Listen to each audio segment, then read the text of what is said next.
is a lamp unto my feet, and a light unto my path. Thy word is a lamp unto my feet, and a light unto my path. First reading. A reading from the first book of Kings, chapter 8, verses 1 to 7 and verses 9 to 13.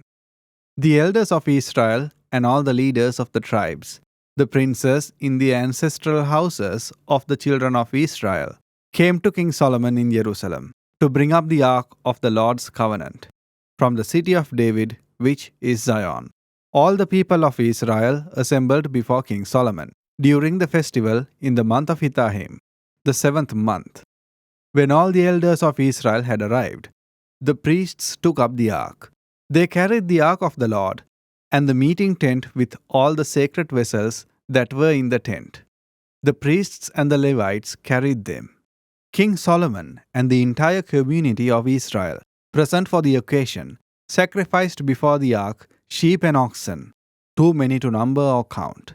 The priests brought the ark of the covenant of the Lord to its place beneath the wings of the cherubim in the sanctuary, the Holy of Holies of the temple. The cherubim had their wings spread out over the place of the ark, sheltering the ark and its poles from above. There was nothing in the ark but the 2 stone tablets, which Moses had put there at Horeb, when the Lord made a covenant with the children of Israel at their departure from the land of Egypt. When the priests left the holy place, the cloud filled the temple of the Lord, so that the priests could no longer minister because of the cloud, since the Lord's glory had filled the temple of the Lord. Then Solomon said, "The Lord intends to dwell in the dark cloud. I have truly built you a princely house, a dwelling where you may abide forever." The word of the Lord. A reading from the Holy Gospel of St. Mark, chapter 6, verses 53 to 56. After making the crossing to the other side of the sea, Jesus and his disciples came to land at Gennesaret and tied up there. As they were leaving the boat, people immediately recognized him. They scurried about the surrounding country and began to bring in the sick on mats to wherever they heard he was. Whatever villages or towns or countryside he entered, they laid the sick in the marketplaces and begged him that they might touch only the tassel on his cloak, and as many as touched it were healed. This is the gospel of the Lord. My dear friends, as we reflect on the year of prayer in our daily reflections, today I would like to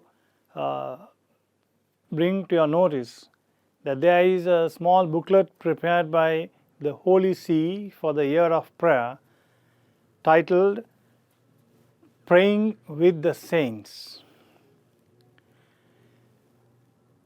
Saints are models of prayer, and their very life exhibits various forms of prayer throughout history.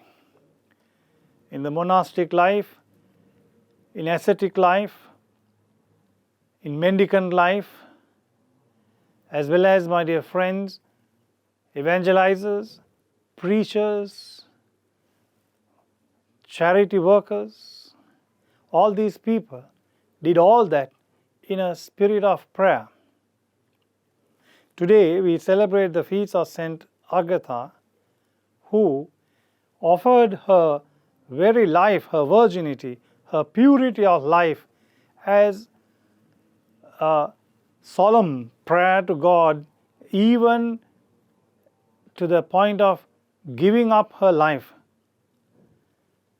Therefore, my dear friends, power of prayer makes us saints. Way of life of prayer, my dear friends, bring us holiness.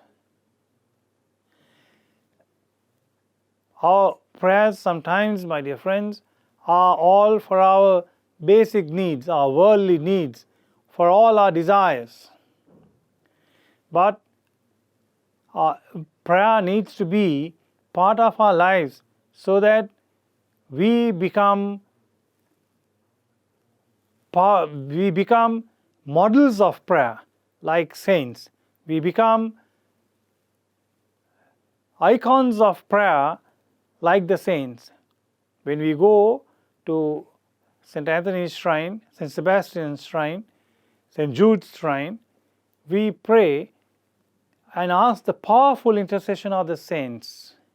Likewise, my dear friends, we are also called upon to be powerful icons of prayer, powerful symbols of prayer, and we can make this world change by our life of prayer like all the saints who have lived in the history.